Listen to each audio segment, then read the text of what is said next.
भारत में एक अद्भुत कथाकार हुए। वो एकमात्र कथावाचक थे जो दान का 1 रुपया भी अपने पास नहीं रखते थे और ना ही किसी से कभी कुछ लेते थे। जिस जगह उनकी कथा होती थी वहां लाखों रुपए जमा होते थे।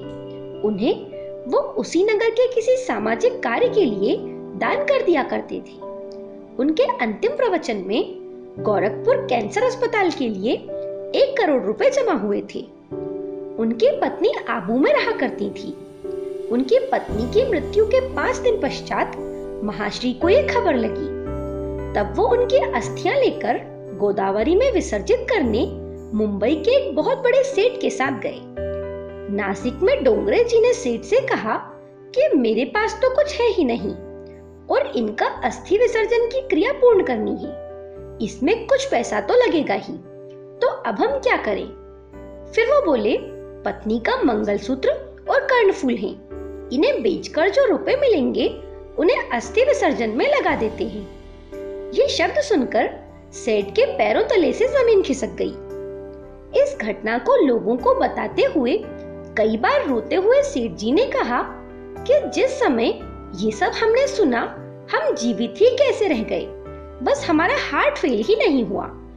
हम आपसे कह नहीं सकते कि हमारा क्या हाल था।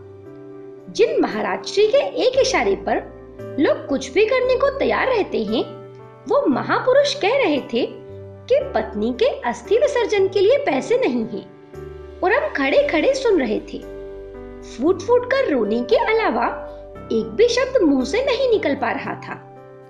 आज के दौर में जब भागवत कथा और राम कथा के नाम पर आस्था का मजाक बनाया जा रहा है, वहीं कुछ समय पूर्व तक एक अद्भुत कथावाचक हमारे बीच मौजूद थे।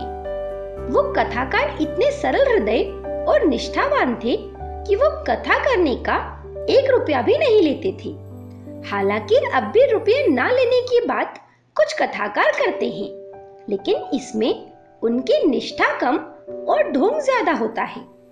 डोंगरे महाराज ने कथा के जो उच्चतम मानक निर्धारित किए, आजकल के कथाकार वहां तक पहुंचने की सोच भी नहीं सकते। डोंगरे जी महाराज भारतवर्ष में एक प्रख्यात कथावाचक रहे हैं। वे एक बार गुजरात में श्रीमद् भागवत की कथा सुना रहे थे। एक युवक बड़ी तन्मयता से उनकी कथा सुनता था। लीला प्रसंगों को सुनकर उसकी आंखें नम हो जाती थी, लेकिन जैसे ही रात के 7 बजते वो कथा बीच में छोड़कर ही घर लौट जाता। एक दिन वो कथा से पूर्व डोंगरे जी के दर्शन के लिए आया। संत जी ने उससे पूछ लिया, बेटा तुम कथा बीच में छोड़कर क्यों चले जाते हो?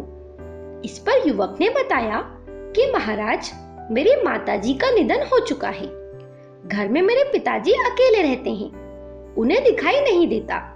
दिन छिपते ही मैं घर पहुंचकर दिया जलाता हूँ, पिताजी को दवा देता हूँ, उनके लिए भोजन तैयार करता हूँ। जब तक वो सो नहीं जाते तब तक मैं उनके चरण दबाता हूँ, इसीलिए पूरी कथा नहीं सुन पाता। डोंगरे जी उस अनूठे पितृभक्त के समक्ष नतमस्तक हो उठे। युवक को संकोच में देखकर वो बोले, मैं तो मात्र पितृभक्तों की कथा ही सुनाता हूँ, तुम तो अपने हाथों से माता पिता की सेवा करते हो। ये कहते कहते उन्होंने युवक के हाथों को अपने हाथों में ले लिया। युवक भी भाव विभोर हो उठा। गुरुदेव डोंगरे महाराज का जन्म इंदौर मध्य प्रदेश में हुआ और वो वडोदरा गुजरात में बड़े हुए। डोंगरे जी महाराज एक प्रखर वक्ता और भागवत कथाकार थे। उनकी माता का नाम कमलाताई और पिता का नाम केशव भाई डोंगरे था। डोंगरे जी महाराज ने अहमदाबाद में संन्यास आश्रम और काशी में अभ्यास करके थोड़े समय के लिए कर्मकांड किया। उसके बाद सर्वप्रथम सरयू मंदिर अहमदाबाद में भगवत कथा का वाचन किया। उनकी ओजस्वी वाणी से श्रोता भाव विभोर हो उठे। डोंगरे जी महाराज को शुकदेव तुल्य कहा जाता है, क्योंकि उनका जीवन शुकदेव जी जैसा निस्वार्थपूर्ण था। उनका प्रण था कि कभी कथा के लिए दक्षिणा नहीं लेनी है। किसी बैंक में उनका कोई खाता नहीं रहा, किसी का 1 रुपया भी नहीं लिया और कभी कोई कार्य निजी स्वार्थवश नहीं किया। ना उन्होंने किसी को शिष्य बनाया और ना ही किसी का गुरु बनना स्वीकार किया। जीवन के सहज क्रम में विवाह किया, परंतु भक्ति मार्ग में अवरोध होने से पत्नी से दूर रहने लगे। श्रीमद् भागवत जी में सुखदेव जी के लिए एक अवधूत वेश शब्द का उपयोग हुआ है। डोंगरे बाबा भी घुटने से लेकर कंधों तक एक ही धोती और लंगोटी बांधते थे। पैर में पादुका जीवन पर्यंत नहीं पहनी, हाथ में घड़ी और अंगूठी नहीं पहनी। खुराक में मूंग और बाजरे की रोटी दूध के साथ लेते थे। काफी समय तो स्वयं ने अपना भोजन बनाया, ठाकुर जी को भोग लगाकर प्रसाद पाया। एक बार डोंगरे जी किसी नगर में कथा कर रहे थे। कथा के बाद नित्य भंडारे का आयोजन होता था। एक दिन डोंगरे महाराज ने देखा कि पंडाल के पास कुछ झुग्गी झोपड़ियां बनी हुई हैं। उन्होंने आयोजकों से पूछा कि क्या इस बस्ती में भोजन पहुंचाया जा रहा है। आयोजकों ने कहा नहीं। तो महाराज बोले, ये तो कृष्ण के बाल सखाओं की उपेक्षा करने जैसा कार्य है। पंडाल में लोग सुस्वाद भोजन करें और बाहर ये बच्चे ऐसे घूमते रहें, ये सही नहीं है। इसके बाद से रोजाना बस्ती के घरों में भी भंडारे का प्रसाद पहुंचाया जाने लगा। डोंगरे महाराज की वाणी में ऐसा रस था कि एक बार उनके मुखारविंद से कथा श्रवण कर लेने वाले को और कहीं तृप्ति ही नहीं मिल सकती थी। वो सही मायनों में व्यासपीठ के उत्तराधिकारी थे। डोंगरे जी महाराज का रामकथा पर भी पूर्ण आधिपत्य था। उनके मुख से जब रामायण की घटनाएं सुनने को मिलती, तो सुनने वाले को वे साक्षात गोस्वामी तुलसीदास जी दिखाई देते। डोंगरे जी महाराज के पास दूर दूर से लोग अपनी समस्याओं के समाधान के लिए आते थे। वो लोगों के कठिन से कठिन समस्याओं को पल भर में सुलझा देते थे। एक बार उनका एक भक्त रोते हुए उनके पास पहुंचा और उनसे हाथ जोड़कर बोला, महाराज, मेरे परिवार में पर्याप्त सुख है, अपार धन संपत्ति है, संतान भी है, पर मेरी केवल 2 पुत्रियां हैं, मेरा कोई पुत्र नहीं है।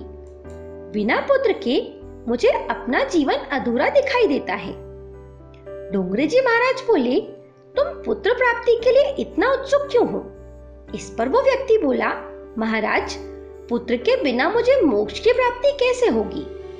उस भक्त का जवाब सुनकर डोंगरे जी महाराज बोले, तुमने किसी ऐसे पिता को देखा है जिसकी पुत्रियां हों और उसे मोक्ष की प्राप्ति ना हुई हो? भक्त बोला, महाराज, मैंने किसी ऐसे व्यक्ति को देखा तो नहीं है, लेकिन हाँ, इस तरह की बातें जरूर सुनी हैं। इस पर डोंगरे जी महाराज बोले, जिस सच्चाई को तुमने स्वयं नहीं देखा, उसे मानते ही क्यों हो? जीवन में सुनी सुनाई बातों पर विश्वास करने वाले अपने जीवन को सही ढंग से नहीं जी सकते।